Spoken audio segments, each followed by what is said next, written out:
Attention.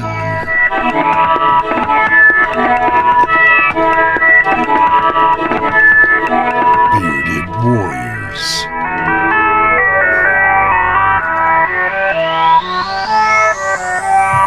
Trapped in an eternity of vapid space.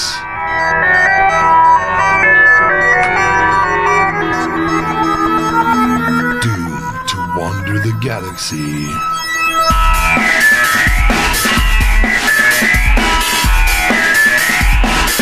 Broadcasting their nonsense to the void.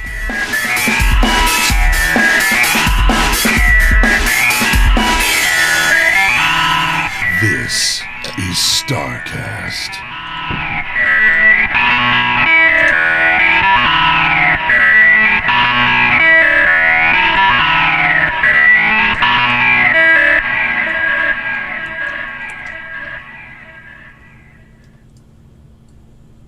Hello, everybody. Wait a second. I hear my voice. It's coming out of somebody's speakers. Is that you, Core? I don't know. Testy, testy. I hear it again. Hold on. And I can't hear you now. Test it. Testing 1, 2, 3. No, I don't hear it. Okay, so it's me. Hold on. All right. It's okay, everybody. We'll get this sorted out. I swear to God. Testing 1, 2. Okay, perfect. It's a little, but it's really tiny and I can get through it. It's all right. Hey, welcome to StarCast. Tonight we have Stakas, core, and a map of the solar system. Hey, it's Trendane. Hey. Sorry, I was hiding behind Jupiter's ass. It was a good Jupiter's ass. Yeah. Basically, last week was the suck, and I wanted to put out a personal apology to everybody having to watch that. What? It was the suck. And you didn't invite me? What? Well, you were busy in Texas, which we'll talk about in just Not a moment. sucking? Well, you should have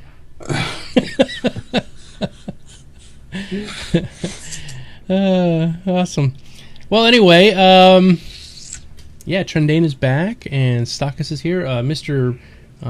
Perfekt Nerd is getting his lip waxed tonight. So, Only one of them? just the top one. Oh, I was worried that it might be the bottom one. Well, if he gets his bottom lip waxed, yeah, that would be painful. He's wearing his mustache at half-mast or something? Hey, MT. Hey, Ranger, Parados Moose. Spaz the Aussie Gamer, welcome. And Noka Madman. Knock the Madman. Kronu and Kaiser and everybody else who's here. Thank you so much for coming, everybody. I guess we can get started with the news. The news. Oh, before we get started, remember that you put your questions in the brackets in question, and Mr. Bod, our amazing moderator, will take and put them into chat for us. Hey, Smokey, thank you. If you guys hear the sound of a... you guys can't hear it on the no.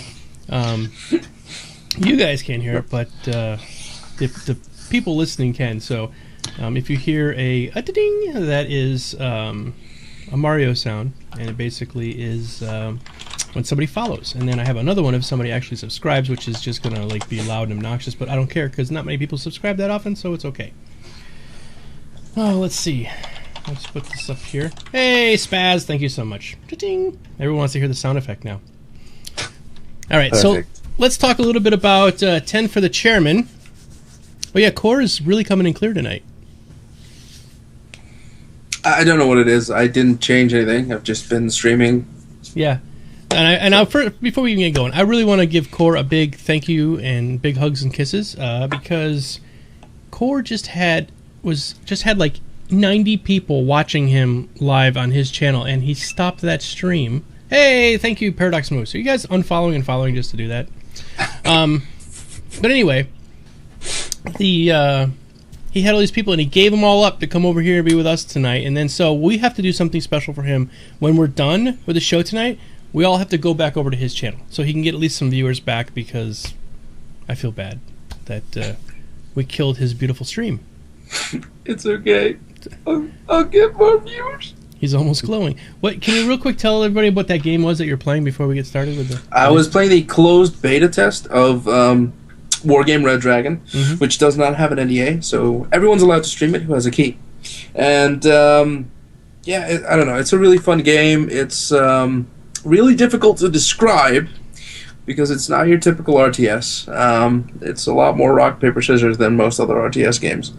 And it's a lot more hands-on, a lot quicker. So, I don't know. If you're into semi-RTS games, come check it out. It is a lot of fun. It's a lot of interesting.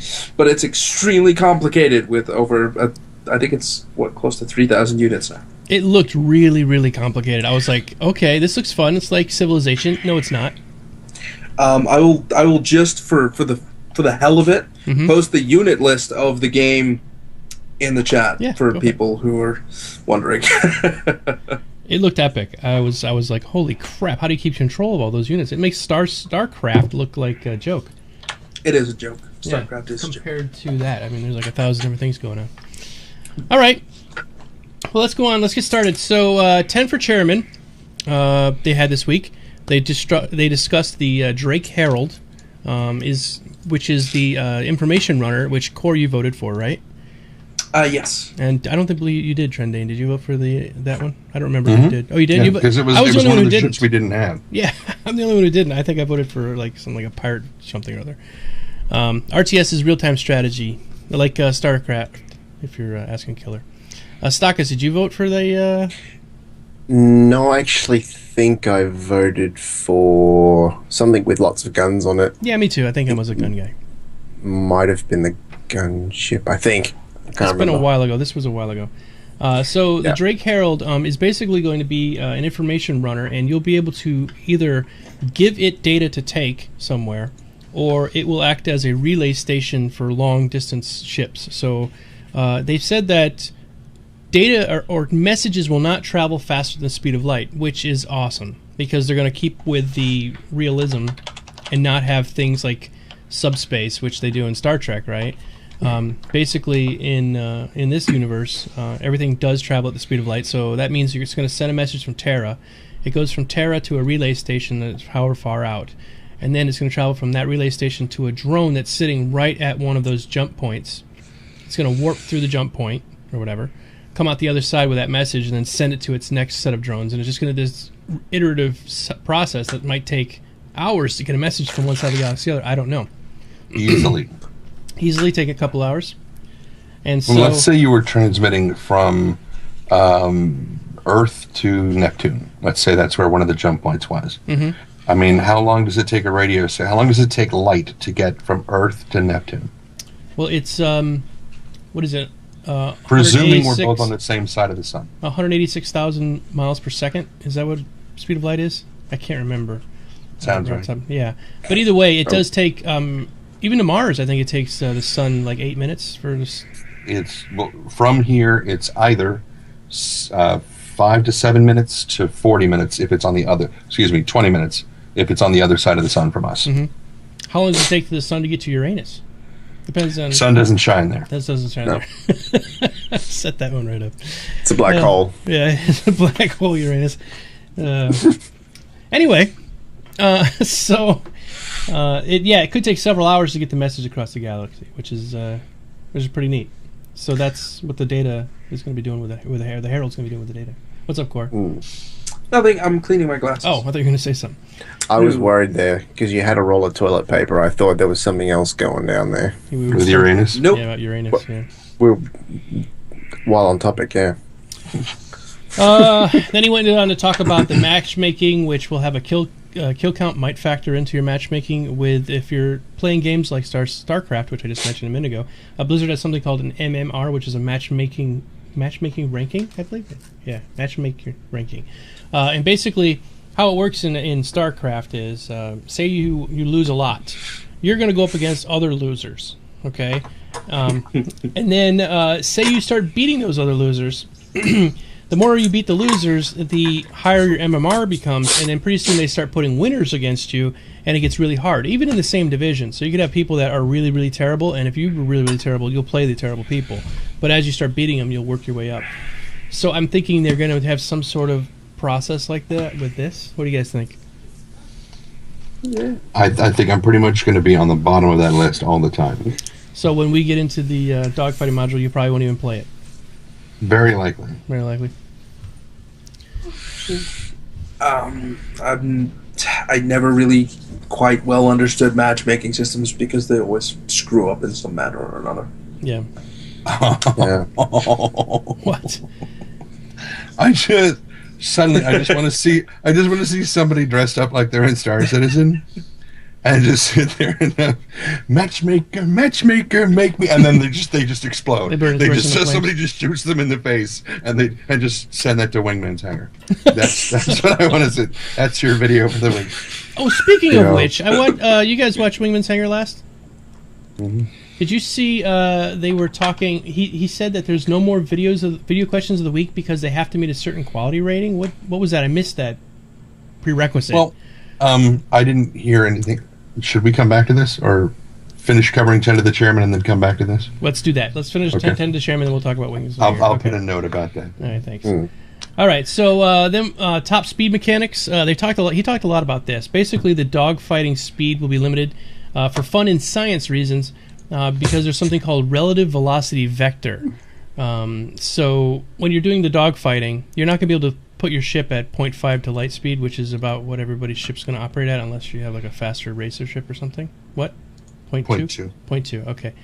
So when you're doing the dogfighting, it's going to slow way down, mainly because if you're traveling at 0.2 light speed, and then you want to make a left turn, your ship has all that mass and energy that's going to want to keep going in that straight vector, and the faster that you're going, the more that energy is wanting to keep you going that direction. So turning a left sharp turn at that rate of speed would probably turn you into a mushy pile on the side of your cockpit. I was going to say your ship can probably handle it. You can't. So what they do is the intelligent flight computer, or whatever it's called, is going to slow it way down. What's that?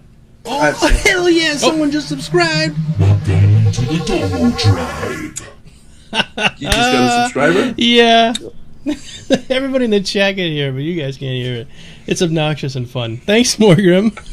What the hell is it then? I've heard it. It's funny. You guys can watch it later. Thanks, Morgrim. That's awesome. Thank you for subscribing. Okay. So anyway, so they said the intelligent flight computer is going to slow down and keep you from getting into those high rate turns like that. So basically, you won't be able to get close to 0.2 to light speed. It'll be somewhere around there. And if you're going at a full rate of speed and you're in warp, it's automatically going to drop you out of warp when you get close to another ship for that same reason. So if you're going to be docking or something like that, you can't be going warp speed and then just stop, like in Star Trek, you know. So what are you guys thinking about that? I'm fine with that. Yeah? Yeah, we've already discussed this at length before. So. Yeah. When it comes to these simulated G-forces. Yeah. I think it's fine. Not a lot to discuss. We're all on the about same it. page then. Yeah. Well, I am It has reading to stuff that Chris sense. Roberts said, and I guess that there's not much to debate about it other than the fact that... and then one other thing that we'll just go over real quick is that two things. Basically, you won't be able to space your ship because there's going to be a bulkhead between your living quarters and the cargo area. So if you have like a freelancer, you won't be able to what's called spacing your ship, which is just opening it to space, unless you have an EV suit on, or otherwise it's going to be considered a suicide. Don't know much about that. And he did say that basically, and you guys play Privateer? Anybody out there play Privateer? No? Well, in Privateer, what would happen is you'd shoot up a ship and it would drop its cargo or something, and you would just drive over it. And he says that in now you won't be doing that. You're going to actually have to stop, get some kind of drone or something out there to grab it, or tractor beam, and pull it into your cargo bay before you can pick up the cargo. So That makes sense. Yep, that's pretty much it for 10 for chairman. All right, so let's move on. They're moving towards an official HOTAS, but they don't have anything locked in yet. But it's gonna happen. They are looking for they're looking at different vendors. Yeah, that's definitely going to happen. I would love to see them use CH products because they're old school, American-made, high-quality pieces that the only reason I'm not using mine right now is because it was a serial one. Hey, Lethal Gamer, thank you. So yeah. All right. So well, I'll shut up for this part. Why don't you guys talk about Wingman's Hangar then? Specifically, want to talk about the thing that happened with the quality of the submissions? I didn't hear anything specific about, okay, from now on we're only going to take high quality submissions. I would imagine that it's more in line with what they're trying to go with, more substance and less fluff. But I think that it won't necessarily come back to bite them in the ass, but I think it's going to feel like to a lot of the subscribers and whatnot who have been putting in videos, that suddenly they're going to feel like they're not good enough anymore. Yeah. That's my worry. Some of them were a bit cheesy. Yeah. Not like our show's not cheesy, but... I was going to say, wait a minute. Yeah, but for some things, it was just like, great, you put on a suit and you asked a question. Could have just asked a question. I mean, So are there guidelines? Does anybody remember, or is anybody in the chat or the audience right now know what the guidelines are for the submissions? Or are they just gonna put them in? They're gonna just basically read the question off and not even show the video. Don't know. Okay. And then we've got like 45 minutes before the chat responds. So yeah, it's okay. Unfortunately, I think I was working and I didn't have a chance to catch up on the Wingmans yet. So many things to keep track of. All right.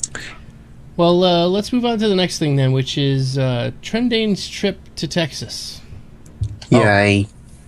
Well, then maybe I won't type the response to Galamir. Oh. Which he said, hey, Trendane, it's good to have you back. I hope that was a good trip. Yes. Okay, there we go. Next topic. If you guys, real quick, before you start your name, people are saying they're seeing some buffering. I don't see that I'm dropping any frames. So if you're having problems with the quality, I am running at 1080p, but you can drop the quality down right next to the little wrench. Go to the wrench and say go from like source down to high or medium or low, and it lowers the quality and it shouldn't buffer anymore. So continue. I'm sorry. That's okay. I have it on source, and I'm not seeing any problems with it. Yeah. Well, some people don't. They may have some problems. What the hell with them? I mean, aw. Oh. Terrible. I swear I meant aw. So evil. Oops. Yeah. Yeah. Remember? Oh, no. See, I was looking away, and I'm glad I was. I wasn't. I just lost the chat. Sorry, everybody. The chat will be back. Yeah. So, it was Friday last week. My father and I headed for Austin to Bee Cave, which is the actual city that CIG is in. Bee Cave? Which Bee Cave is the name, like a cave full of bees. I wouldn't want to live there. I'm really allergic to bees. So, we're at this restaurant right downstairs from CIG, and we'd kind of walked. Well, we'd driven around the building looking for a way in that went upstairs. I was like, no, they're up there. I recognize that balcony. I know that they've shot stuff from that balcony. Like video, not like Nerf toys or something. Yeah. Or whatever. So we stopped at this restaurant downstairs called the Iron Cactus, and we're sitting there eating, and the waiter comes by, and we're like, so Cloud Imperium Games, and he's like, I'm like, yeah, I know where they are. I'm just like, how do I get in there? He's like, oh, I don't know. I'm like, okay. Is there a secret elevator? No, it's in the northeast corner of the building. But you have to kind of walk in and then take an elevator out. But so we got up there, and there was this young lady that I was emailing back and forth with named Josie Green, and she was kind of my contact. And like 2 or 3 days before we went, I sent another email saying, okay, who should I talk to when I get there? Am I going to be speaking with you? Is there Chris Roberts a number I should call? Something? No, because remember, he's in Santa Monica. And I'm like, so what do I do when I get there? And I got no response. The next day, I sent another email saying, I hadn't heard from you yet. We're closing in on time for the thing. Nothing. Friday morning, we're about to leave. I send the email, and it bounces almost instantly saying that email address no longer exists. Oh, no. And I'm like, what? I'm like, wait, hold it. This is the woman who's been setting this thing up for me. What the hell? So we get there, we go upstairs, and kind of push the doorbell button, and there's nobody sitting at the receptionist desk. I'm just like, what the? If I drove 3 hours to get here, and then who's the guy that runs the camera during Wingman's Hangar? Oh, Mark. No, is that Mark? No. I know who you mean, though. Yeah. Anyway, so he comes up, opens the door, and he's like, "Hey, are you here for the tour?" And I'm like, "I don't know. Am I? I was supposed to be here at 4." He's like, "Yeah, come on in." I'm like, "Okay." And then this other young lady comes around the corner. She's like, "I got it." And he's like, "Okay." And he takes off. And so she's like, "So here's some, badges, little sticker, badges with our names on them." Tchotchke? Kind of. Yeah, I got it in the in my drunken suitcase back here. Since somebody asked if the drunken suitcase was making an appearance, that's it. So 2 other guys show up who had apparently scheduled to do the thing. One of whom works at like the Circuit City right down the street. Mm-hmm. And it turns out that he knew nothing about Star Citizen like before that morning. And one of his friends who also works there was supposed to be the one on the tour, but for whatever reason had to leave and go do something else, like his pet emergency or something. I don't remember exactly what it was. But so he's like, "Dude, go in my place, because somebody might as well get to go." He's like, "I don't know anything about this thing." So he's like looking stuff up. And he's like, "Oh my God, this is so cool. Oh my God." So he subscribed that morning. Holy crap. And, so we're all sitting there, and I'm, okay, when I had my hopes of how I hoped the trip would go and how it would be. And then I had my much more down-to-earth, realistic cynical thoughts of how it was going to go. And my hopes were not met. I didn't think they would be. My hopes were when I walk out of the building on my way back down, I would have a huge freaking contract and every single piece of lore they wanted me to record. That was my hope. But no, that didn't happen. Trendane who? Yeah, exactly. That's much closer to the way it actually was. Yeah. Oh, you work at the Circuit City down the street. I know I saw you before. You're that fat guy I saw downstairs eating an entire burrito at the Iron Cactus. Yeah. Anyway, so my thoughts of the thing were that, that like somebody would be walking us through the office and it would be like, "And this is Wingman's office." It's like, "Oh, yeah, he's not in there." It's like, no, they're all gone. That was my thought of the way it was going to. Or I'd see them and he'd be on the phone. His office. He'd be like, he'd be on the phone or something. Everybody'd be really busy and nothing going on. So she was about to take us on the tour, and Wingman comes around the corner. He's like, "That's okay, I got this." And so he took us on a tour to the office. Awesome. And I was like, "This is much better. This is much better than what I was worried it was about to become." That's so cool. And so we're going through, and he's like, "Okay, so here's this thing, and here's this conference room." And I'm like, "Why is that so exciting?" I mean, it's a kick-ass looking conference room. It's got this gigantic wooden table with this 3D TV at the other end that's like 4 big in Texas. billion inches wide. And so it's like, I was like, yes, that is very impressive. And it's whenever you see them gathered around a conference table, that's the one that it is. Mm-hmm. And most of the furniture that's in there is stuff that came with the building. They're like, "This is like a $15,000 conference table," and it just came with the place because the last guy, they didn't want to take it out. They just left it here. And we're like, "We'll take it, no problem." And so I was like, "It's so cool." And so, we're going all around, and we're like leaned into, Wingman kind of jumps into his office. He's like, "This is my office right here." And I said, "Yes, this is where the hangover happens." He's like, "That's right." And I'm like, "Why is this like a sudden realization for you?" You do this every week. Yeah. And we watch you like a hawk. Yes, we do. And so we went out on the balcony where you could occasionally you see them on the balcony and stuff, and they had pitchers, not pitchers. They had Shiner Bock on tap. Somebody had brought them a big keg of Shiner Bock, mm-hmm. which was Very good. Shinerbach is one of my favorite beers from Texas. It was made by a bunch of Germans who relocated to Texas and decided, you know what, we need to brew a German beer here. So that's where Shinerbach came from. It's my favorite beer for making chili. Anyway, so we were doing the tour, and Wingman's like, hey, do you want to check it out on the Rift? And I'm like, yes. What the hell, of course. So we were kind of had two options. One was to look at it on the standard Rift, and then they had one on the high def Rift, which I was like, new one. Yeah. I'll look at the new one.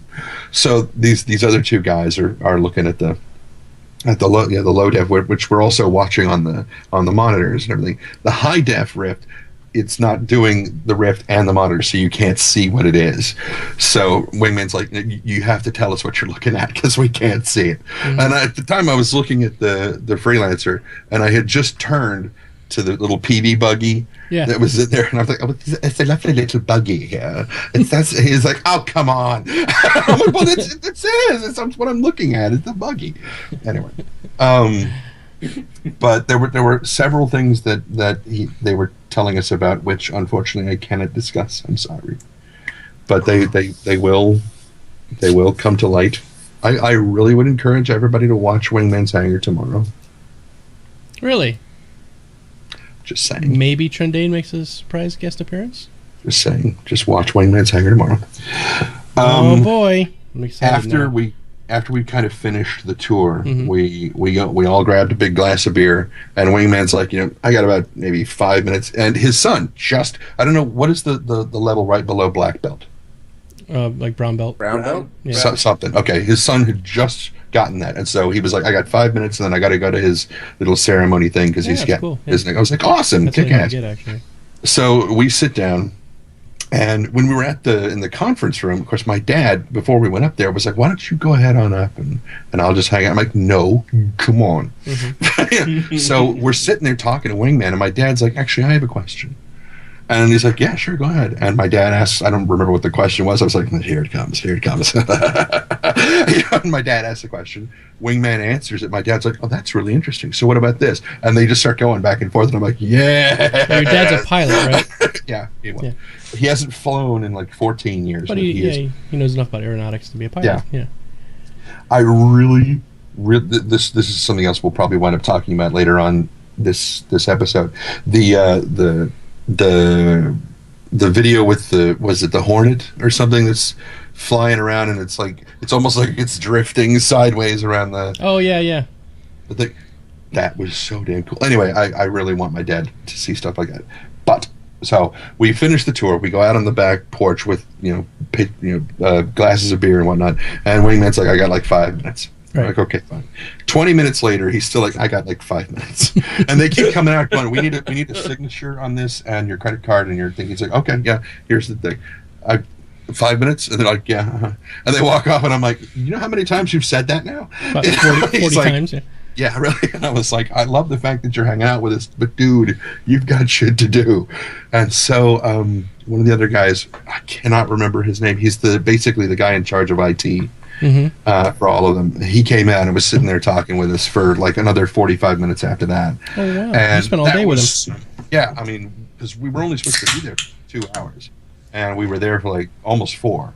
So it was a long, but it was really, really cool because he was like, because you never know. Suddenly, one of the other studios is like, hey, I'm going to make another character. I need another 12 terabytes of space. It's like, wait. You need 12 terabytes of space for one character? What the hell are you doing? You can see every pimple on its ass. I guess something. I don't know. But, it was really, really, really, really cool. It was a lot of fun. All right, I got to ask the question, Trendane. It's in the chat right now. Did you get offered a job?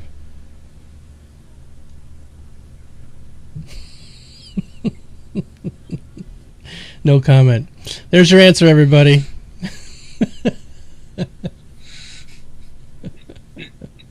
Trendane's video has frozen. No. Cool. Oh, that was really awesome. Yeah, that's great. Hey, Deathbud. I'm going to PAX, and I can't even. I'm hoping to get maybe 2 seconds of one of those guys' time while I'm there, because they're going to be doing the dogfighting module release, and so I should be able to get the chance to play it a little. But to actually hang out for 4 hours, definitely not going to happen at PAX. Not at PAX. No. So that's really awesome, man. Congratulations. That's cool. Yeah, if anybody who is a fan of the show is ever going to be near any of the studios, if you know like a week or two ahead of time, send them an email, drop them and say, hey, I'd love to stop by and talk with you guys if that's okay. And they will probably arrange like a little tour or something. Just well worth. I mean, at least try. The worst thing they'll say is no, in which case you don't get the tour. Well, if you don't have it now and you don't have it then you you've lost nothing. Yeah. So, definitely give it a shot. It's well worth it. Yeah. When is PAX? Yep, second week of April, April 14th. And I believe they are busting their ass to get that dogfighting module done for PAX East. Yes, they are. So that was very apparent while I was there. Oh, yeah? Oh, you were saying on your show that you were walking through the hallways and people were just like being super friendly. Yeah, they were. That was something I was really impressed with as well. I mean, like when they brought tours through EA and stuff, we were always just hi, and back to what we were doing. And it's not because they made us be distant or cold towards it. It's we just didn't have time to talk to anybody. But when I was there, they made a conscious effort to stop whatever they were doing and look up and I mean genuinely like, oh hey, how's it going? Great, welcome to CIG, blah blah blah. And Wayne Man's like, what are you working on? And then he'd give us like a very brief little description of what they were working on and whatnot.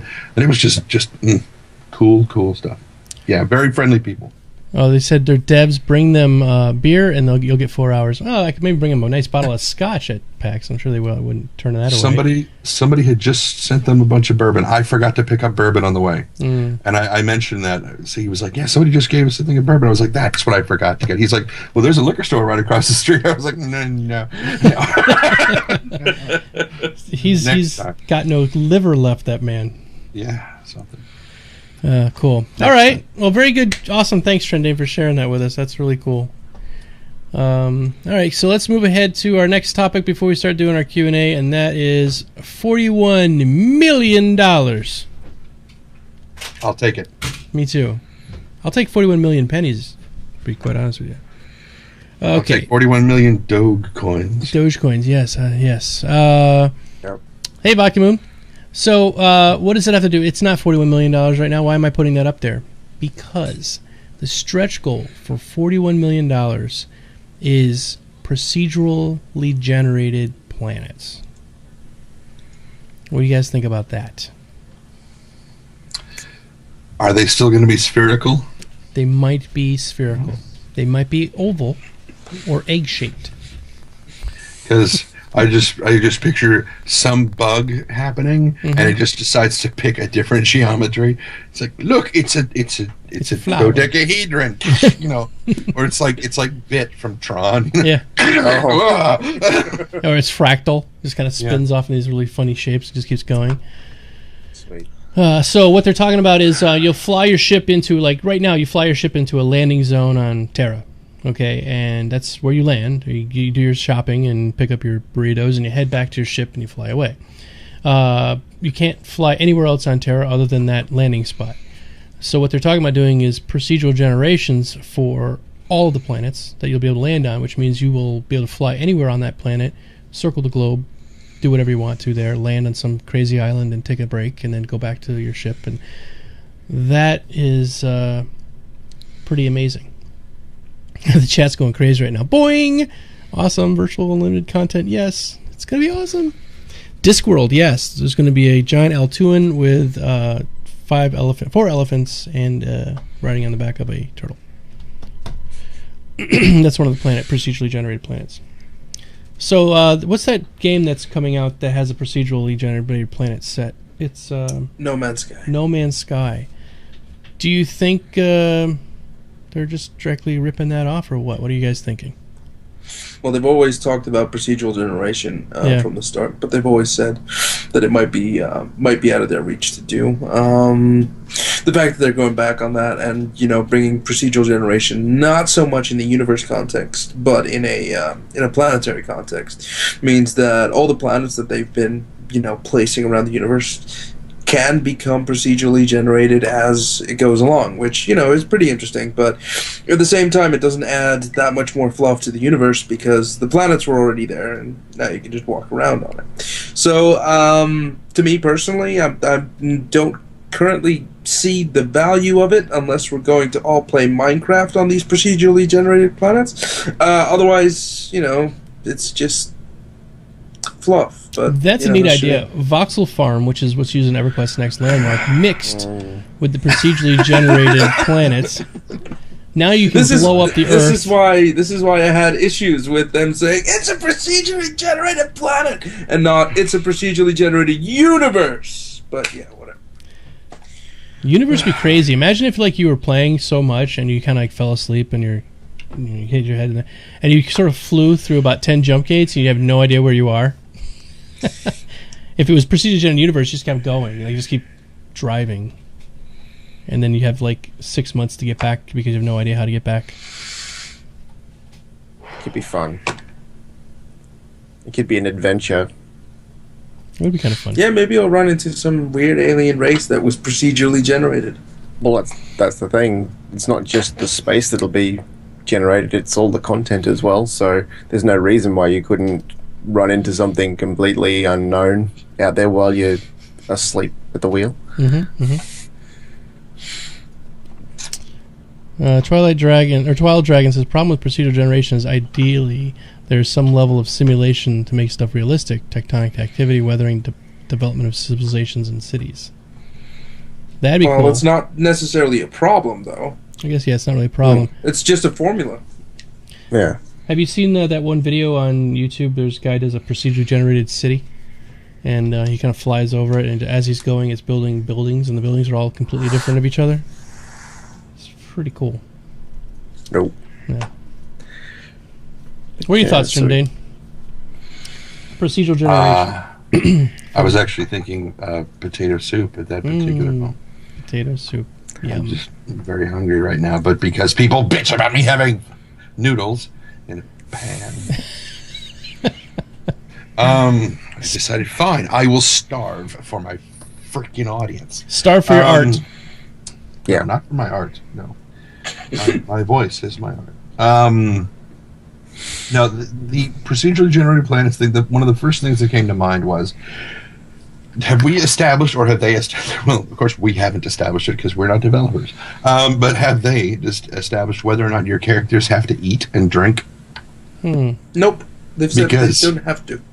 Oh, yeah. Well, that's a shame, because it would be funny if you land and you just start walking and you forget where you parked. And you can't find your ship anymore. You're just, I know. Basically, you land your ship, and you're in fucking Daisy Ternaris. I mean, there you go.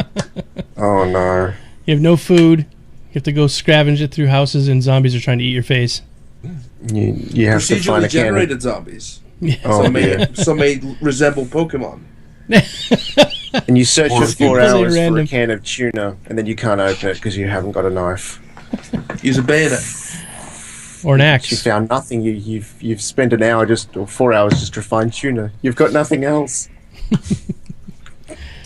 Cyberwolf says he has 2 London broiled steaks marinating right now. Steak. Basically, they've been throwing Spore and EA into the chat to see what happens with you, Trendane. But I guess I'm not reading the you're chat. not reading chat. You're not getting him, guys. He's ignoring it on purpose. Yeah. Yes. But that was something that I did mention. Sorry, just jumping back to the Yeah. trip. That was something that I mentioned to Wingman when we were in the conference room. Is that one of the things that I really, really like? Actually, it wasn't while we were in the conference room. It was while we were looking at the Rift stuff. Is that when I was on Spore, all the teams were siloed, and none of them talked to each other. And the only point of communication back and forth was us. QA was the only way that any team found out what any other team was doing. Why? And because they were fucking stupid. Sorry. Maybe I shouldn't have said it quite like that. No, that's fine. Maybe they were catastrophically fucking retarded. Let's go with That's that. a little bit better, So what wound up happening, or what I really like about CIG, is that not only are they not like that, but like once a year they bring everybody together, and they all sit, and then they're constantly, you know, IMing each other. They're Skyping back and forth. There's this fluidity of communication that is fantastic. So you don't have to worry about saying, okay, we've changed the engines on this thing so that it doesn't clip through the thing. It's like, wait, there's a ship like that?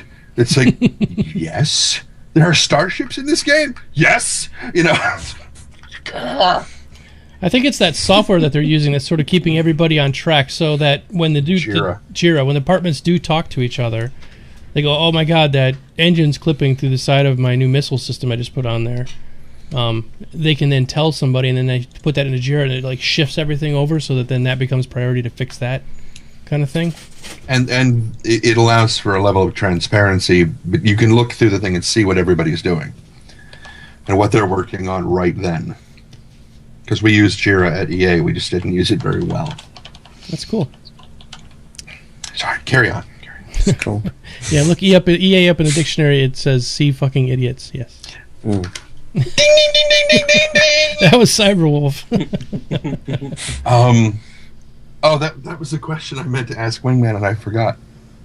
And it kind of goes with the procedurally generated planets. I wanted to ask him, can I go to Saisei, which is a beautiful city? Mm-hmm. Can I go to Saisei and panhandle? Okay. That's what I want to know. I want to know the level of freedom my character has. I want to stand next to somebody's mobile glass. Go, hey, can you spare a couple of credits? A couple credits, Look, I got nothing in my. And can you scan? Vandu ate my legs. Can you? The Vandu Queen ate my legs. You're doing it wrong. Space hobos. Yes. Yeah. Yes, there are pandas in this game, and yes, they are procedurally generated pandas. So, Shadowfire, that's your answer. So some of them are all white with black eyes? Mm-hmm. Some are all black with white eyes. Some of them look like Pikachu. Mm-hmm. Ooh. Some looks like Daisy. Pika Panda. Just diverting for just a second. Did you see that Dean Hall, my hero, has left Daisy? Like, after all the shit that he's gone through to get this thing taken over and being beautiful and everything, he's just going to up and go again. I think the guy has some issues. What a twunt. Yeah. He is a twunt. He tries to justify it by saying that in a development, a person with his personality becomes volatile to the development of the game, but I don't know if that's just a cop-out or not. I don't know. That's what he's claiming. He's claiming he has a very go-getter attitude and he can get people to follow him and do what he wants. And, yeah, come on, this is a great thing. Let's go do it. Yeah, and everyone's like, yeah, let's go do it. But he reckons apparently somewhere through the development that becomes a bad thing. It probably does. Where let's get some coffee. Focus. Yeah, let's get some coffee. Yeah, that's right. People lose focus, and he says that he said that, yeah, he thinks that it'd be best for him to leave. And I'm like, oh, whatever. Yeah, he's not leaving right this second. He's leaving at the end of 2014, but... basically he says he's going to go sit in the office and be like a janitor for a while. So he's basically left. He's got STD. He's got STD? Short-timer's disease. Oh, yeah, short-timer's disease, yeah. That's like thinking, oh, Jesus, he's got like AIDS or something. No, he's got herpes. He's got the clap. Well, up in those mountains. All right, so I guess it's Q&A time. Q&A time. Probably for the best. Yeah. We're doing better tonight, but we're still dragging. I blame... Start talking about them mountain folk now. I blame me. All right, so I'm going to go around the room and just ask everybody questions, okay? Okay. All right. Hey, Sneaky Dutch, thank you. Sneaky Dutch. That wasn't a question. For following me. All right, so this is from Sephi. That guy? Yeah. Yeah. God. He's lurking in chat. He wants to know, not really a question. This is for Core. Okay, so Sephi wants to know, not really a question, but you should just talk about how awesome it is. To be me? No, Core. The Idris. Didn't I just say Idris? Oh! No, you didn't No, say you Idris. didn't say anything about an You Idris. just said, I Core. missed the subject of the conversation. talk about how awesome it is. Yes, Knowing Core just- Sephi as I do, I was like, wait a minute. What were you two doing before the show last week? 'Cause I don't even know. That's why I asked. I know. That's why I'm like, I mean, because I was I'm so glad I wasn't on the show last week, because if I'd have been here, I would have said, that Sephi has the whitest teeth I've ever come across. Thor, answer his question. the Idris. How awesome how is it awesome that it it is just got boosted in size? On the one hand, fucking amazing because How long was it before? it was 140, And before, now it's- and they boosted it to 240 100 because they can't do math. That's No, Like another it's whole true. ship. They promised us they could fit 3 Hornet-sized chips in the hangar. Right. And this is why they now had to boost it to 240, because they couldn't. Because it could only fit 2 before, couldn't it? At maximum. It could only fit like 2 and like a tiny little Aurora, so they had to boost it. But when they did that, they figured, why not also put in a meeting room and a conference room and a mission ops Exo's room quarters. and a jacuzzi and Yep. a fucking So they put in a whole bunch of new stuff as well, and they kind of turned it into more of a tiny frigate than a real Corvette. But it basically just means that the people who bought an Idris get more than just a tiny little Corvette. They get an entire Almost capital ship. almost capital ship. Wow, that's awesome. That's kind of cool. That's pretty cool. All right, next question. All right, I guess this can be for Stakas. Yes. This is from Russ Knuckle. Mm. Did Mr. anyone Knuckles. else get a semi-chub from seeing the Javelin-class destroyer? We don't want to know about the Javelin-class destroyer, just did you get a chub? Is he asking me to comment on other people's chubs, or is he asking if I personally got one? Maybe all of the above. All of the above. Well, I'm afraid I couldn't. Maybe this should have been a Trendane question. I'd much rather hear about other people's jokes. Go ahead. Okay. Look, Skype is a very innovative program, but unfortunately, it does not Progressive? offer me that. Yeah, it doesn't. Maybe if Clairvoyance? Skype was procedural, I'd be able to. But no. Look, I was excited.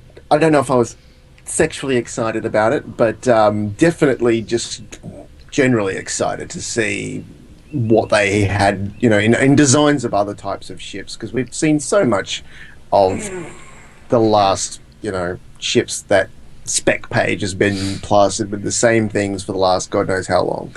So yeah, it was a mind chub. I'll say that. I had a mind hard on, not a physical, but That's good. definitely.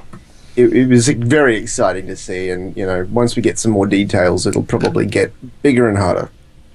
Oh, Russ Knuckle is upset. That was not specifically for you. I guess that was for everybody. Well, sorry. What are you gonna do? Just hide his message. Just hide his message so you won't see that he's upset. Okay. No, it's fine. It's It's alright. fine. It's only Knuckles. All right, the reason I went to you for that one is because the next question is specifically for Trendane. Ow. I hate that fucker.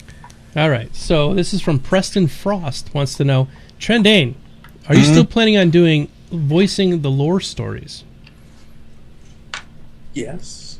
Oh, you mean like the Dateline Sessin lore stories, not just the Galactic Guides, I don't but know. the Dateline. Well, it was Batgirl who kind of called me out on her show and said that I should do the narration of the Dateline Sessin lore series, which that I could do. I thought when she first asked me about it, I thought she was saying that I should do the fan stories, and I was like, no, no.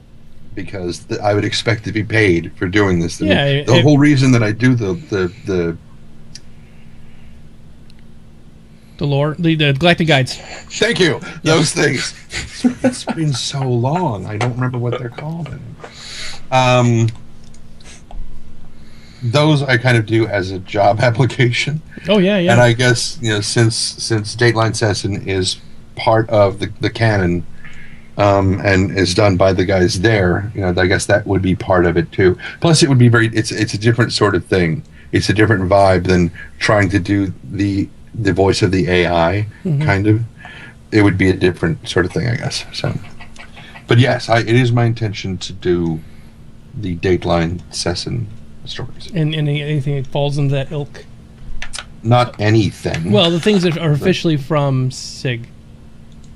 Not all of it. Okay. I mean, if I'm going to wind up doing it for free, why milk the bull when you can? Yeah, exactly. Like, we'll just get this stuff Trendane put in. We'll stick it in the game. He's already done it. He's already did it. We don't have to pay him, so what the hell? It sounds perfect. There we go. Okay. Maybe you should put a high-pitched whistle through the whole thing. like some kind of watermark? Yeah, like a watermark. That'd be great. All right. Next question. This one, I guess I'll answer. Chrono120 asked, what do you think of the 3 leaked freelancers, and do you think the max will be the moddable as the rest? I like the 3. I like the new freelancers. I don't know if you got to see them Trendane on your trip, but I saw them this morning. Okay. Yeah, one of them... Actually, 2 of them look like screaming memes. They've got these big, hard nipples on the front. And one has nipples and a mohawk. But yeah, I think they're going to be moddable. I don't know what the plans are in the future, if you'll be able to take something from one ship and put it on another ship, or how that's going to work. Yeah, parts are supposed to be interchangeable. So you could take the nipples off of the one ship and put them on your other ship. I don't know if cosmetic parts are interchangeable. Okay. Well, maybe those nipples serve a purpose. So Perhaps. See, that just makes me want to name my freelancer Fat Bastard for that. Yeah. Look at my titties. Look at my titties. Get in my belly. That's what it says every time it lands for cargo pickup. That's it, yeah. Oh, yeah. I got a big turtle head poking out. Oh, no. Oh, no. Oh, God. Okay, let's move Sephi on. says he would de-tit his freelancer if he had one. Kids, don't de-tit your freelancers. Yeah, don't No, de-tit your Sephi, what you do is you put a cannon pointed down, so they're just like a pair of balls with a cock, and it's just like a fruit bowl on the front of your freelancer. It's excellent. Yes, Hard points, get it? I like it. All right, next question. This will be for Core. So, how do you think, this is from our Anticure 83, how do you think they will handle controlling your characters when on foot? Will you be able to seamlessly switch between HOTAS and gamepad, mouse, or keyboard? It probably is going to depend on how you set it up yourself. I mean, they'll probably do the ARMA way of control systems, which is you can set up individual controls for each individual input, like for instance driving a car, driving a boat, helicopter, planes, and on foot. And all these can have different input devices, such as either a joystick or a mouse and keyboard or a gamepad, or depending on the configuration that you'd like.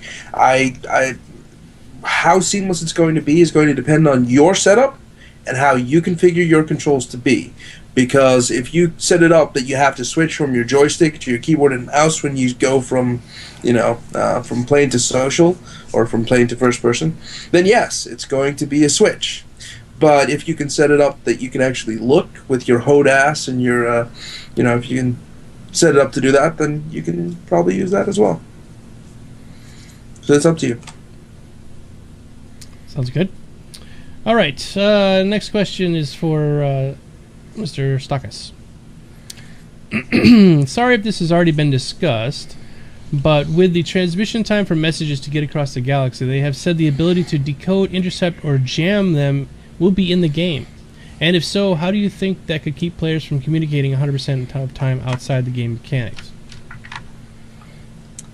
Okay, so hang on. They want to know, how do you think they could keep players from communicating? Well, you can't. You can't keep players from communicating outside of the game mechanics. Right, And it we would could be be all like- on Skype, right? It would be retarded to tell people you can't use TeamSpeak while Well- playing my game. You just can't. I mean, whether it's going to be on Mumble, whether it's Ventrilo, whether it's TeamSpeak, whether it's Skype, they're going to do it. I mean, the best thing they can do is maybe make the in-game communications so intuitive that it makes you want to use them, or it makes them... They offer enough features that it's more beneficial to possibly use the in-game communications, but they can't stop you from using it. I know I'm probably going to be on TeamSpeak or something when I'm playing it if I've got other guild members on the game or something. So what's the point of the data transmissions then? Would it be something like how to get to? I guess that's more probably aimed towards information that can't be sort of like a key code to get into a base or something like that. It could, it or could a be key bookmark codes in a space location or something like that. Yeah. I mean, that's what you're looking at for physical data that you might need to transport. But if there is people in quadrant A on section B, and I just go on TeamSpeak, and, press my push to talkie and go, they're there, and everyone goes, okay, well then. There's no delay in communication there, and the problem is if they expect you to know, they're there, but I can't get a message out. Doing that to your own voice comm servers on the game is going to just discourage everyone from using it, and that's not going to work. I think it's more going to have to just point at information that just can't be simply transferred by getting on TeamSpeak and going, oh, hey, there's a guy over there. I think that's what Ranger XML just said. They were talking about titles, deed transfers, and other valuables. Yeah, well... Jump point navigation data. That's a good one, too. Yeah, so, I mean, as long as they have that sort of part, that purpose for that in-game communication, then yeah, I mean... It's going to have its place. It's going to have to, if there's no other way of transmitting that information. I hope that answered the question. Nope, sounds good answer. Okay. Moving on, this one is for Trendane. All right. Did any of you vote on the Mustang sale poll? If yes, I guess it would be all of us. Did any of you have an Aurora that you will be exchanging for a Mustang? No. I do not have an Aurora. I have an Aurora, but I'm going to keep it though because it's tied to a NPC account. So I've looked at the Mustang. It's pretty ship. Will I buy one? I don't know.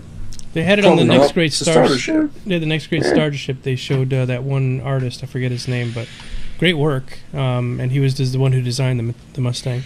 And honestly, by the end, I wanted one.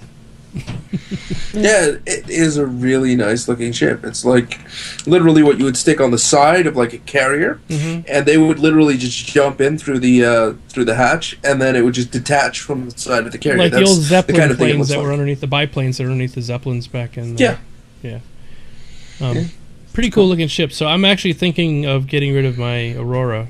The only reason I even have an Aurora is because I have the Starfarer, and if I don't have a small ship, I can't go into a hangar until the Starfarer gets its own hangar.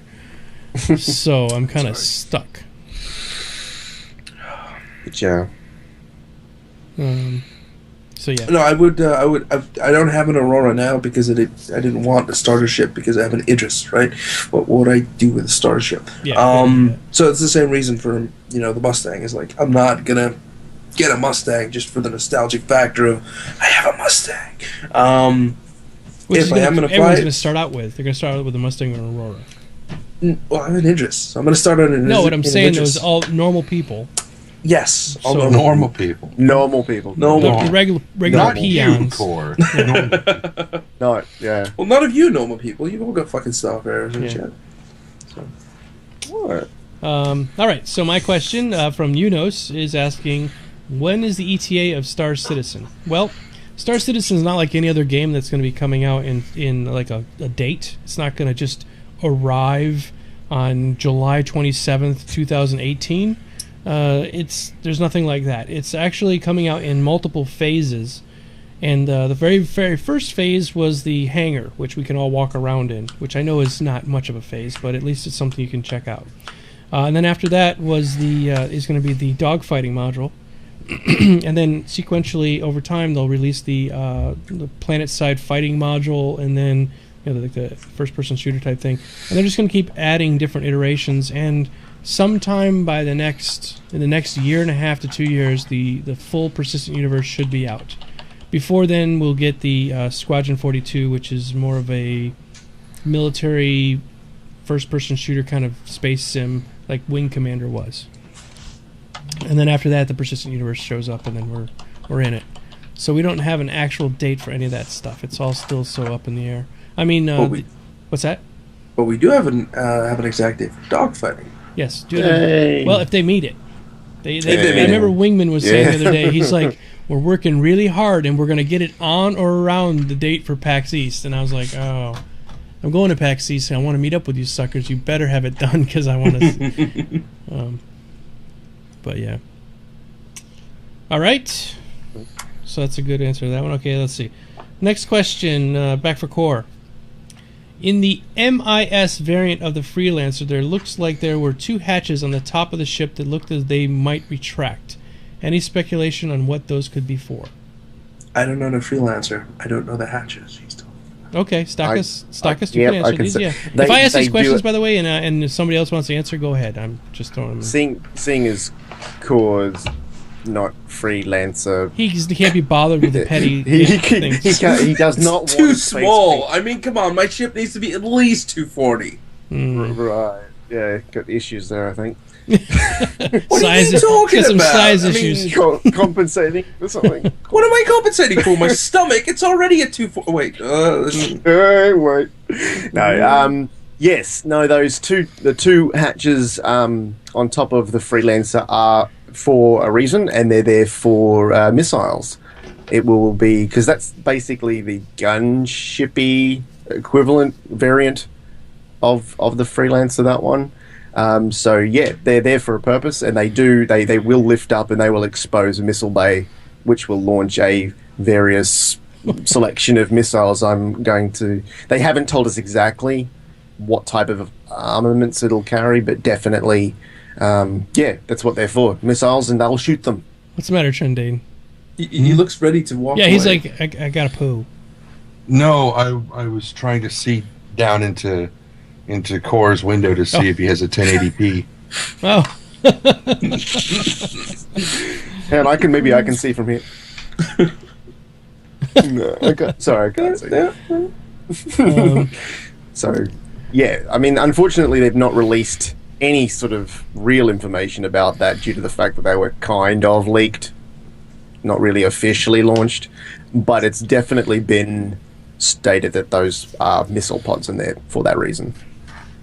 It'd be fucking hilarious if they just come out and say, "Wait, all these titties and mohawks? This was an April Fool's joke." Hey, it could be. All right, Just a month early. You Yeah. know. Yeah, Well, hey, it wasn't meant to be found. Remember, That's they right, were going to well- reveal it on April 1st. a well-planned April Fool's. So this one is for Core.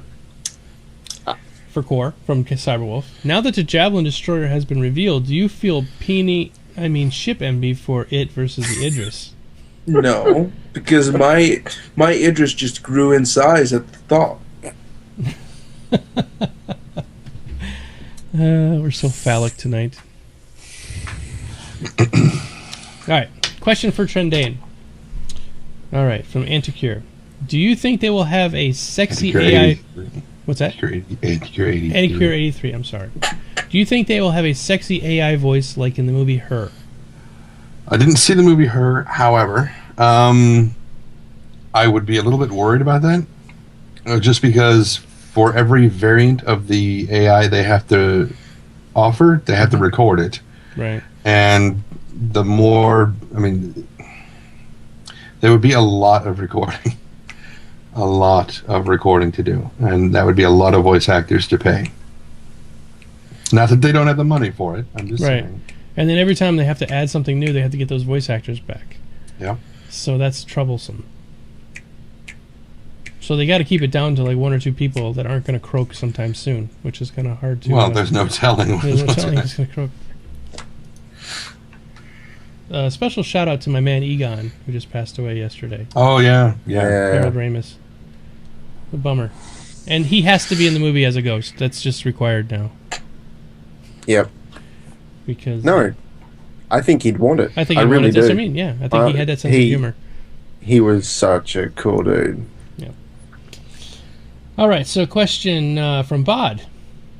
Do you have any predictions on how they will physically mod the look of the Connie when the variants appear after seeing what they did to the Freelancer?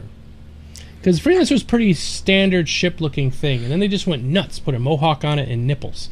So, what are they going to do to Connie? What do you guys think? Easy. What? They're going to completely skin it like Mark's shirt. Gold lame. Ill-fitting gold lame that was from the 1970s with frayed edges. And a bad tag on the back. Not like I was paying attention.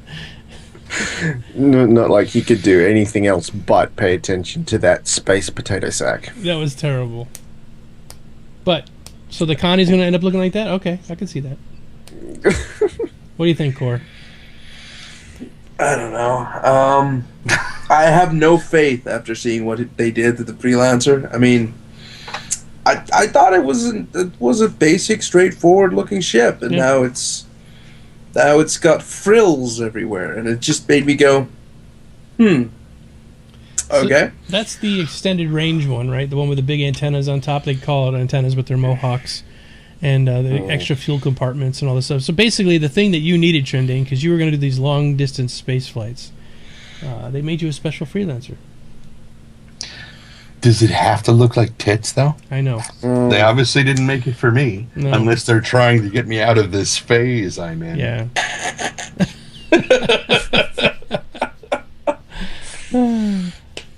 Awesome. And I guess that would totally Hold on. What? I'm laughing because Rust Knuckle just said that Connie will get truck nuts. Do you guys have truck nuts over there in Australia?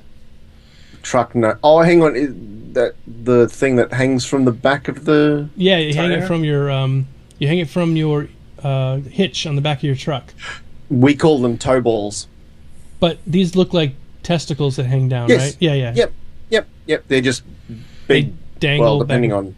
Yeah, they just hang from your from your toe ball. Well, see, because we don't call them a hitch. They're called a literal, because ours are a literal ball that the cup goes on. Yeah. But they hang from under that, and they're called toe balls, plural. Nice. So, you don't have those over there, yes. Core?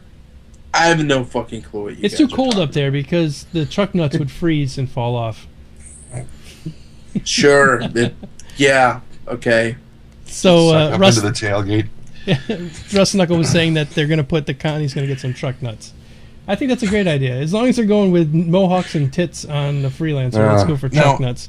Is that what the boobacles are? Is that those are fuel tanks? Is that what those No, are? I think they're torpedo tubes. But then how does it fit? How if you're sitting there in the cockpit, where are the torpedoes going to go? Because they're right there at the cockpit. I was kind of hoping that they were going to be fuel tanks, because then you like a pirate ship comes along and locks onto site, and it's like breastfeeding.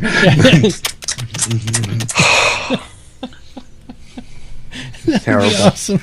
That's the way you terrible. refuel. You got these two hoses attached to the front of your ship there, and it's making a And then sucky you see noise. like the cartoon little bowl just Yeah. going down the hose. Oh. God, CIG, get on that animation. That's very cool. Joe, go. I think people are not happy with the Freelancer variants.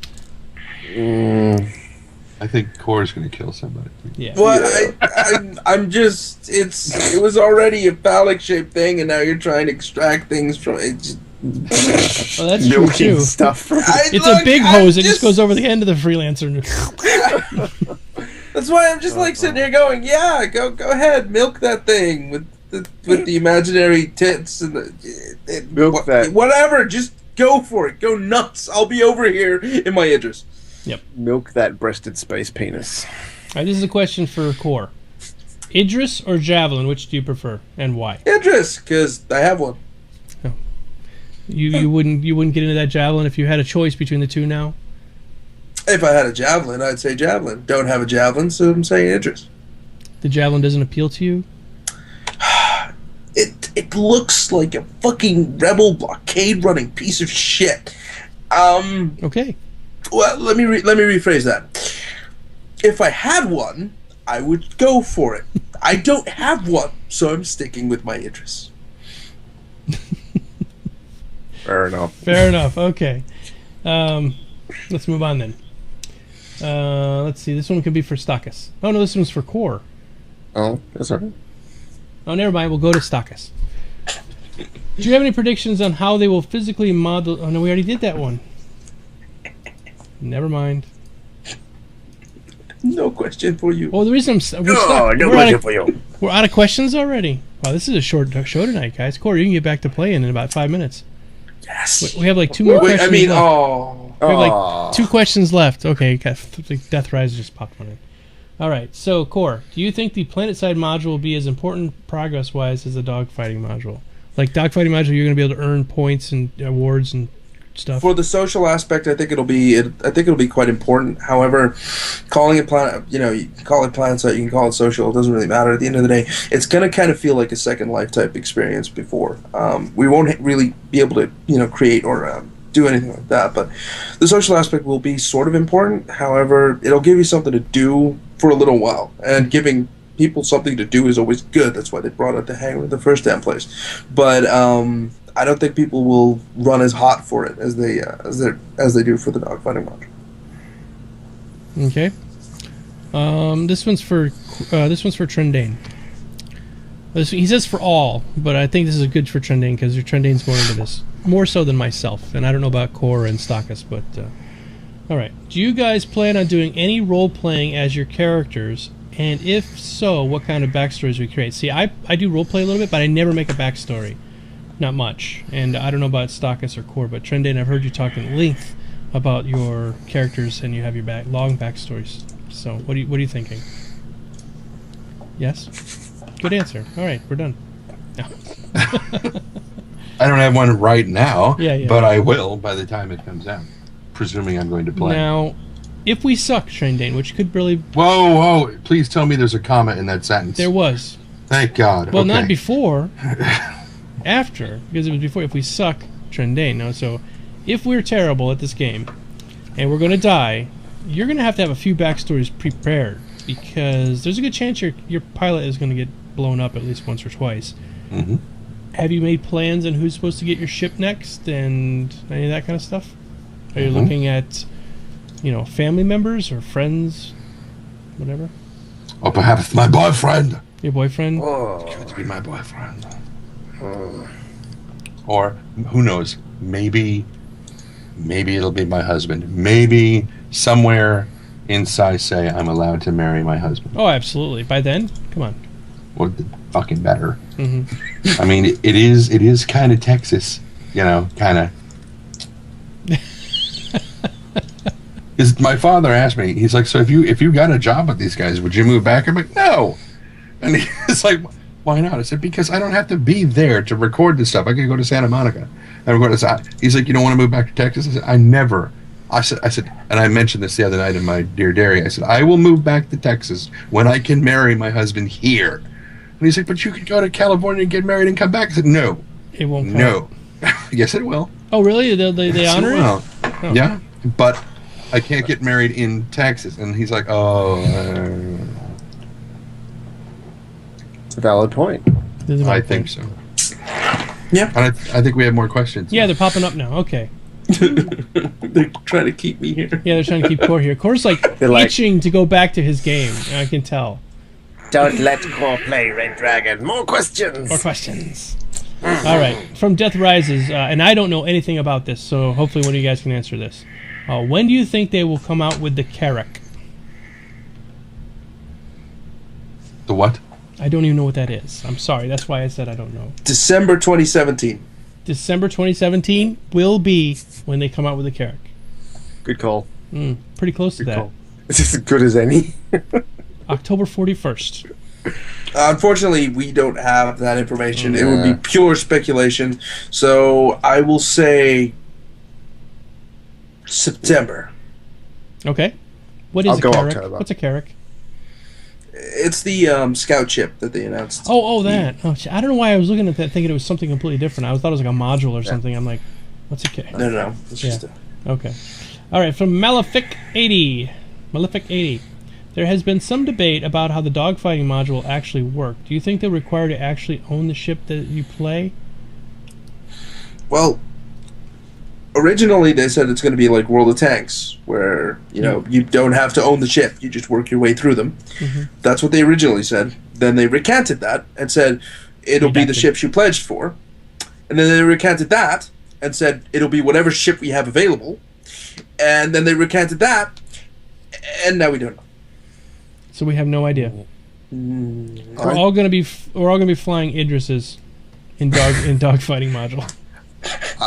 I thought what the idea was supposed to be was that everyone was going to start off in either Auroras or the Originally, yes. Originally something like that, and then eventually after they had finished the dogfight module, it would get to the point where you'd be able to fly your own ship. But so they've redacted most of that by the sounds of it. Like I said, originally it wasn't going to be linked to your account. You just needed a beta key to access it. But they recanted that because basically, as Trendane probably knows, they don't have that many ships currently in the dogfighting module, so they just went with the one, probably. Or maybe two, but probably just the one. So that's why they've kind of come back on that. And I think that when dogfighting hits, for now. it's probably just going to be Hornets for the foreseeable future. Which I think Go ahead. I was just going to say, which I think people will be happy with. Yeah. Just being able to fly Hornets. Fly anything around. Mm-hmm.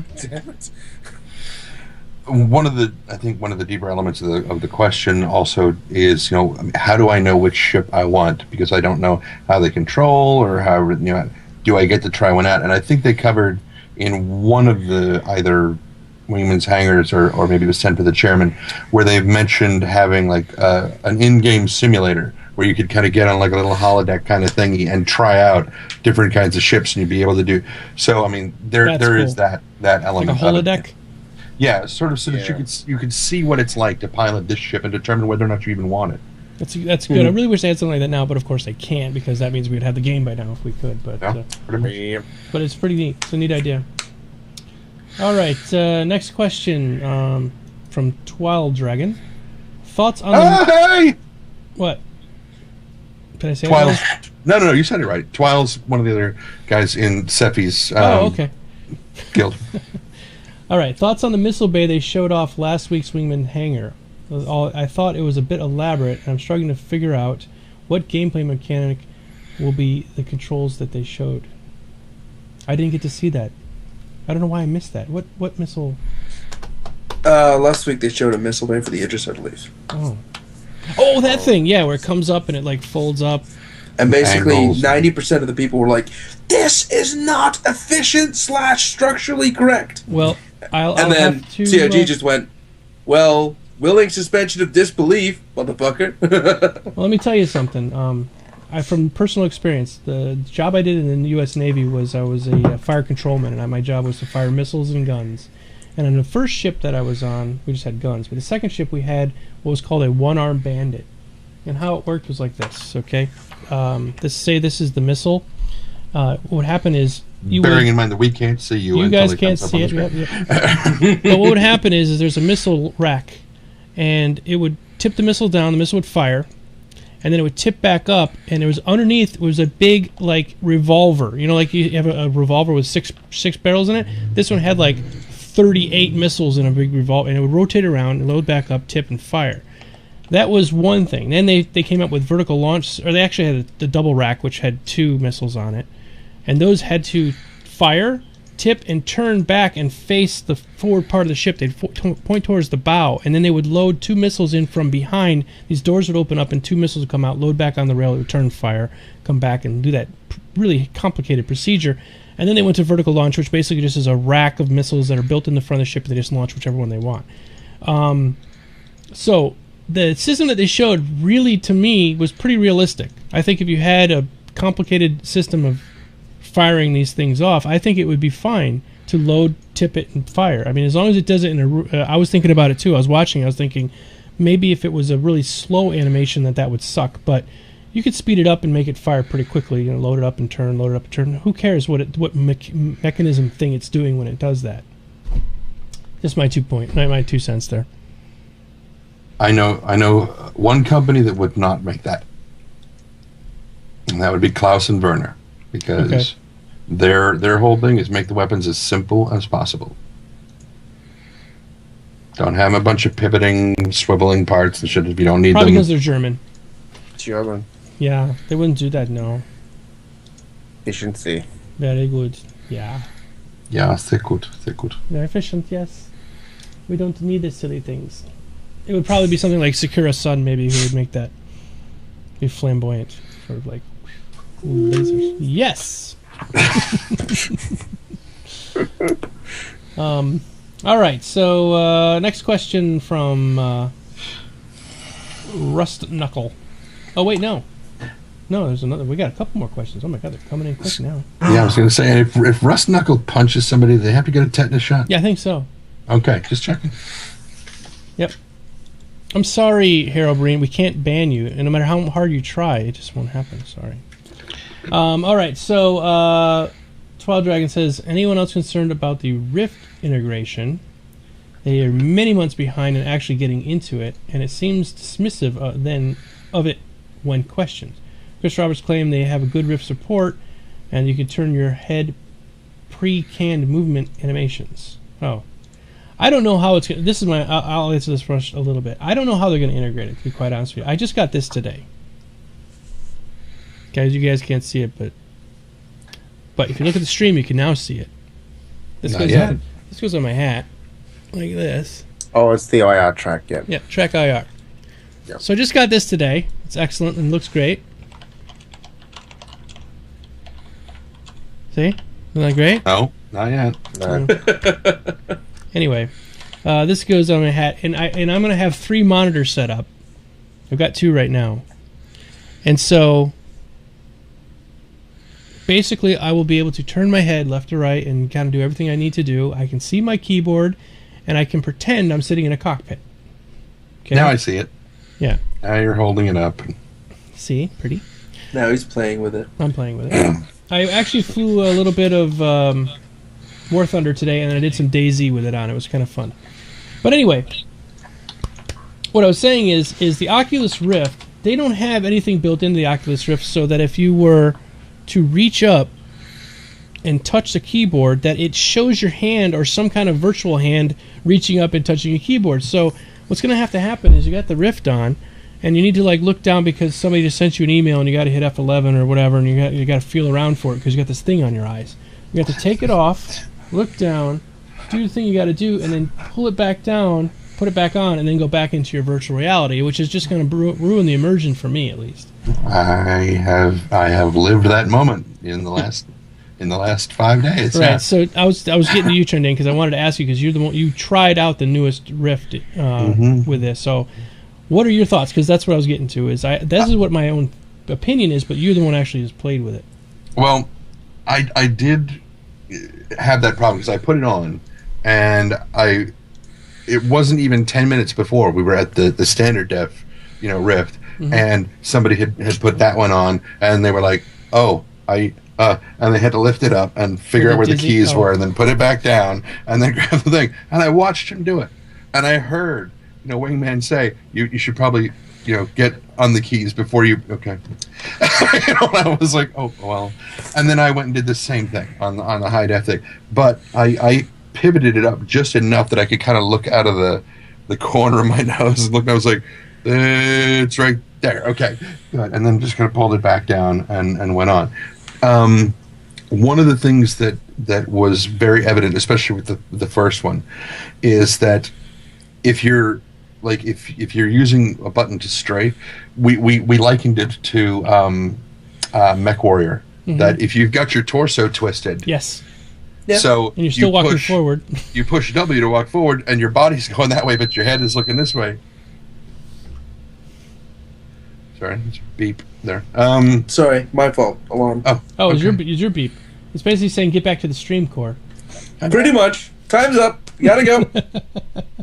And they didn't. I think he said that in other games that have like you're carrying a gun, the gun becomes the sync point. Yes. That determines which way, and they don't have that because if you're running around in your hangar, you don't have a gun. And so they've got a couple of problems that they're still sorting out, but I don't get the impression that they're dismissing it at all. I think they're trying very hard to make it work, and there's just a few problems that they're trying to figure out how to deal with. There was when I first saw the Oculus Rift, there was a game that I saw that was being made by a Japanese company, and basically it was you fondled these little Japanese anime girls, and how you did it was you had the Oculus Rift on. Core's losing it over here. Yeah, no, go ahead. Have you seen it? There's Google. Okay. So anyway, you took like Wii remotes, and it was somehow integrated with like a Wii remote, and you could then manipulate your hands holding the Wii remote and the Oculus at the same time. What's the matter, Core? Nothing. It's just that you know so much about it. Well, I have a friend who's like an anime. A friend. Yes. Friend. I don't even like anime, so it's I swear to God, friends are great. Although I did watch Akira that one. I know a guy on the internet. I knew a guy on the internet once who told me about this. But anyway, and so I don't know what they could do. They might have to put some kind of a glove, like a Nintendo Power Glove kind of thing on. You can. God! You put that thing on, and it's got a sensor. That just brings me back to the movie The Wizard. What's the wizard? The Wizard. The what's his name? Gandalf. No. What was the Merlin. name? Fred. Is it Fred? Fred's a wizard? No, the guy who played in Wonder Years. Oh, what's his name? Is it Fred? Fred Savage. Fred Savage. Yes, the one. Yeah, him and a couple of other people. About his little. I think he's autistic little brother who's a Mario champion, and it's all basically it's an hour and a half long ad for Nintendo. Oh, it's the old Power Glove ad. Oh, that's an old one. Well, okay. Yeah. I thought you were talking about like a new one that had to do with the virtual reality. Okay. No. Yeah, that was a terrible movie. Well. Oh, Anakir says, "Oh God, watch that movie." Oh, I have seen that movie now. Yes, but anyway, so they're gonna have to figure out some way to have a spatial orientation for at least your hand, left or right hand, whatever, so that you can touch anime girls. So not to touch anime girls. So you can have a virtual keyboard or panel on your ship. Wait a minute. You're gonna be like in your freelancer shipping those giant girlfriend pillows that they bring from, and you're gonna just be in there like. It's so 3D. I love it. It's exactly what I thought. Somebody's gonna come along. They're gonna blow the back hatch off of your thing, and they're gonna look at it, and you're just gonna and they're just gonna like close the gate. Back away slowly. Back away slowly. Don't make eye contact.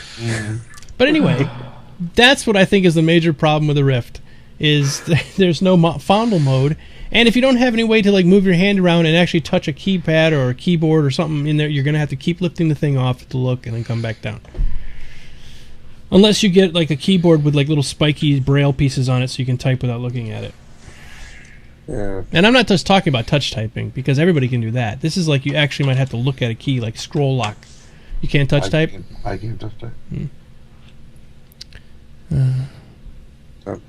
I guess I've caused people to flip out in the chat. Yes, Rift porn. Congratulations. Yeah, it's not a new concept.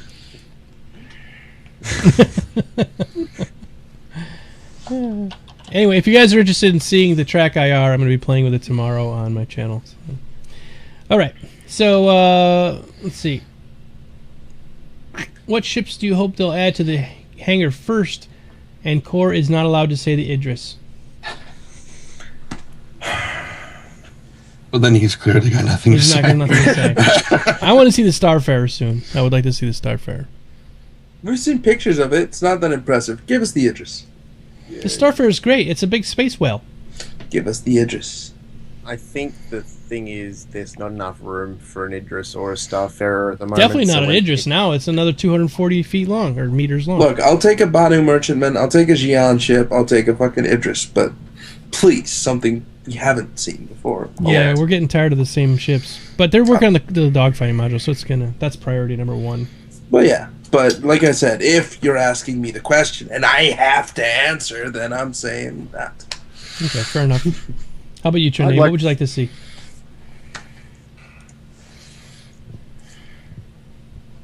I was going to say Serenity, but I think they've already done that. Take my love, take my land, take me where I cannot stand. Okay, Stakas?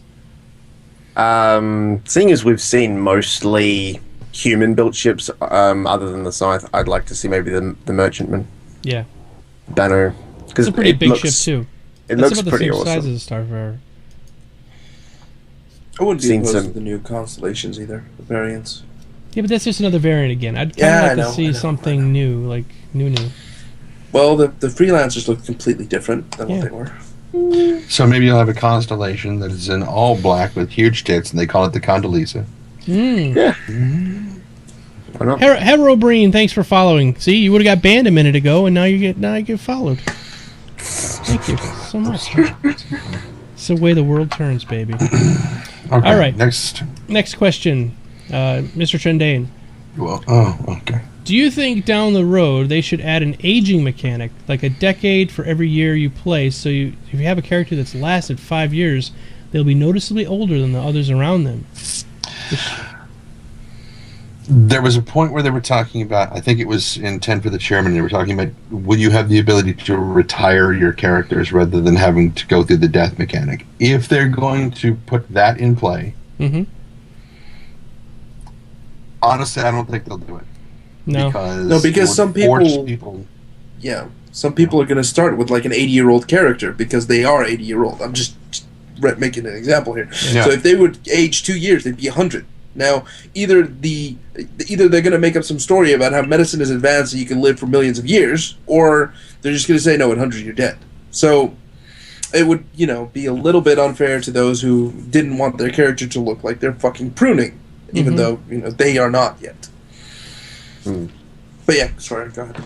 No, I think we're on the similar wavelength. You're going to have some people that don't want their characters to age, that they don't want to be subject to the passage of time in an accelerated fashion like that. I don't think it also should be seen as a badge of honor, the fact that you've lived longer. I mean, all the things that you may have done, like all the titles and medals and ribbons and stuff that you may have gotten on your character, sure, fair enough. But, just being alive for a year, I could do that by logging out. Okay? Yeah. So... Or flying around the outer rim. They just this is not EVE. This is not the game where we promote not being online by leveling up your skills while you're not there. So yeah, I learned that the first time I started playing EVE. They're like, if you'd like to level your skills, you don't have to be online. Matter of fact, why don't you queue up a bunch and then log off for a while? Like, really? You want me to leave the game I'm on right now? I've actually got like 6 days left on my next thing. I would love to learn to play it, but at this point, I think I'm too far beyond learning. So I'm just going to give up with it.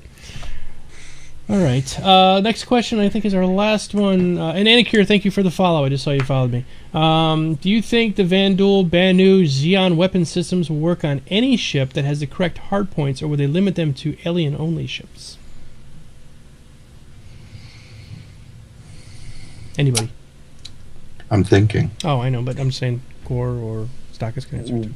Well, they've already stated that at some point that you're going to be able to have some ability to retrofit alien ships for human use. So that would sort of suggest that it's capable the other way around, that you may be able to at some point use alien technology on a human ship, I guess, to a limited fashion, of course, because we might not be able to replicate their power systems, or their weapons may be incredibly power hungry compared to what our ships are capable of, producing. The power core may not be able to handle it, but there may be smaller weapons or slightly less complicated weapons that we could maybe adapt to fit on the ships. I could see that happening. Okay. There was also something in 10 for the Chairman that Chris Roberts mentioned about how when they first designed the Bengal, for the video, that they did like the bridge and like the hangar bay, but they didn't do all of the internal structure rooms and everything else like that. If they're going to hold to that level of realism where where you're going to see every single nut and bolt, where it's going to be a physical object in the thing, then that means that if you're going to retrofit your ship to have like an alien thing, it could have a completely different loading mechanism, and it could take up a huge chunk of space inside your ship or whatever. It could have some extra piece hanging off of it, which then would probably alter the destructible bits that fly off. They'd have to completely redesign the giblets. The jibs. Little giblets. Yeah. So yeah, I think it's definitely a possibility. How far you go? Like, are you able to strip down a scythe and put all of that on your Aurora or your Merlin or something? I don't think so, but maybe.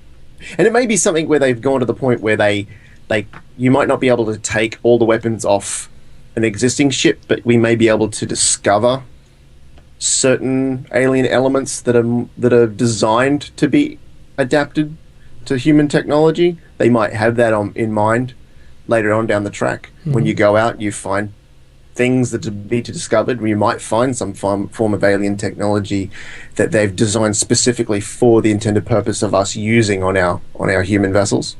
Take them back and reverse engineer them. Yeah. They may have that intent. Maybe we can't. The next great starship guns that they're doing right now are alien and human merged. So, That's right. So they're a hybrid. Hybrid, yeah.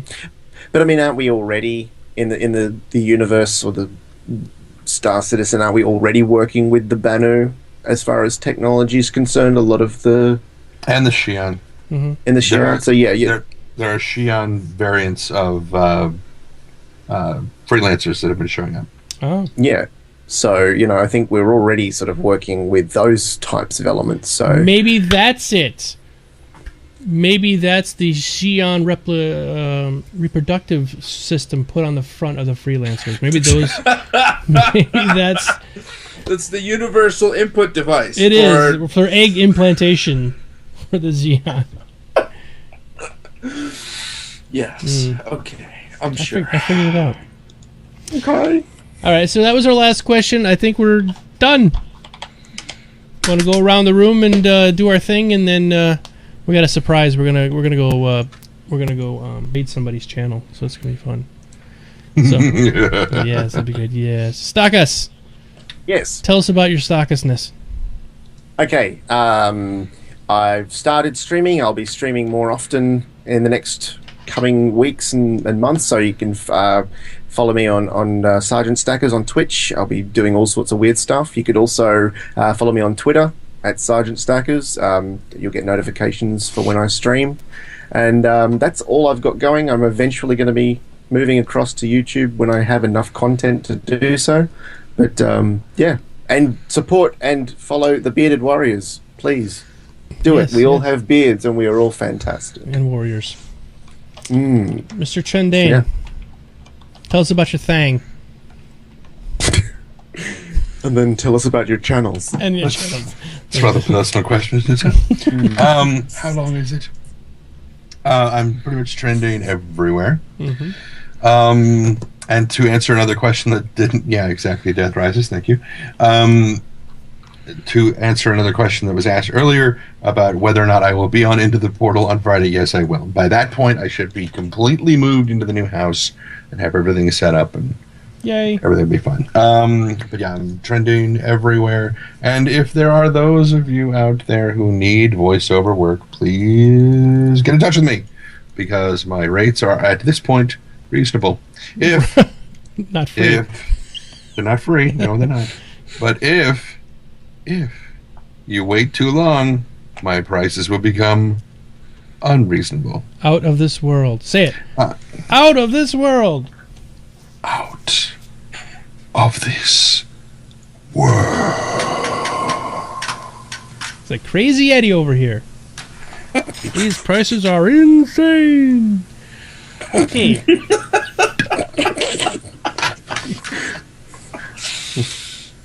I've lost it. And by the way, if you guys notice that Core is starting to stream, that was not him being impatient. I actually asked him to, so we could do. He did. We're gonna do our in all caps. In all caps. Yeah, yelling repeatedly. At him. Silent. Hey, Core! Hey, Apple! Hey, Apple! So, Core, tell us what the game is that you're streaming that we're going to surprise you and raid your channel. Right, I'm currently playing Wargame Red Dragon, which is a closed beta. If anyone has ever heard of Wargame European Escalation or Airland Battle, it is a strategy-type game. Yeah, I heard that too, Trending. Go ahead. I heard it too. Go ahead.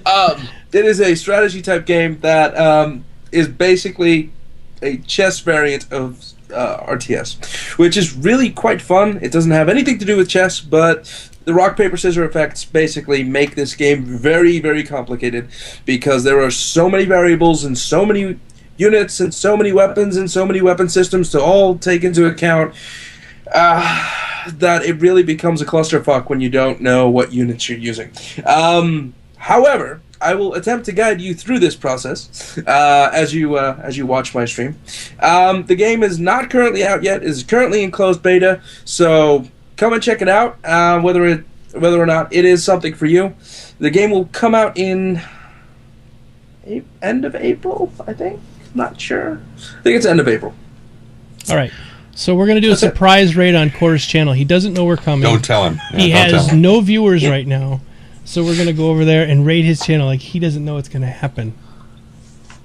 That's right. Real quick, my channel is Geekdomo. You're all on it right now. So please hit the follow button, as of course you've been doing all night. Thank you so much. And I'm doing EverQuest Next all week long. Tomorrow, though, I'm going to be playing some War Thunder and trying out my new track IR and playing with that. Oh. Maybe War Thunder. I don't know. We'll find out something. I was thinking about Arma 3, too. I don't know. Which has a lot of flying in it, too. So that's coming tomorrow, and EverQuest Next for the rest of the week. I'm finishing up my 30 days of EQ Next, and that's about that. Follow me on Twitter. I'm Geekdomo everywhere, just like Trendane everywhere. So let's go, guys. There's the channel right there, Core of Existence. Everybody click it. Let's go there right now and raid Core. Go, go, go! Go, go, go! And thanks a lot for coming. We'll see you all next week into the verse. All right. Bye-bye. Have a good night. Goodbye.